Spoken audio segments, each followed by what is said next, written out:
కలియుగ దైవం శ్రీ వెంకటేశ్వర స్వామి వారి దర్శనాన్ని చేసుకోవడం జరిగింది. చాలా అద్భుతమైనటువంటి దర్శనం.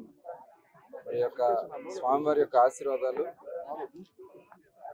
అందరికీ ఉండాలని, ముఖ్యంగా ఈ రాష్ట్రం కోసం అహర్నిశలో కష్టపడుతున్నటువంటి చంద్రబాబు నాయుడు గారు, లోకేష్ గారు, పవన్ కళ్యాణ్ గారు, అలాగే యావత్ ప్రభుత్వానికి ఆ దేవుని వారి ఆ వెంకటేశ్వర స్వామి వారి ఆశీస్సులు కావాలని చెప్పి మనస్ఫూర్తిగా కోరుకుంటూ, మరి ఈరోజు తిరుమల తిరుపతి దేవస్థానం ఆధ్వర్యంలో కూడా మరి శ్రీరామనవమి కార్యక్రమాల్లో భాగంగా ఒంటిమిట్టలో కూడా స్వామివారి కళ్యాణ మహోత్సవాన్ని అత్యంత రంగరంగ వైభవంగా, ఎందుకంటే రాష్ట్ర విభజన జరిగిన తర్వాత భద్రాద్రి రామాలయం తెలంగాణకి వెళ్ళిన తర్వాత ఆంధ్ర రాష్ట్రానికి ఆనాడు ముఖ్యమంత్రిగా చంద్రబాబు నాయుడు గారు 2014-19లో ఒంటిమిట్ట రామాలయాన్ని మరి అభివృద్ధి చేయడం జరిగింది.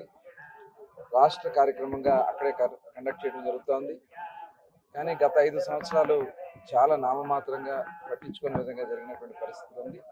తిరిగి మళ్ళీ ఈరోజు అత్యంత వైభవంగా స్వామివారి కళ్యాణ మహోత్సవాన్ని మరి నిర్వహించడం అనేది చాలా శుభదినం.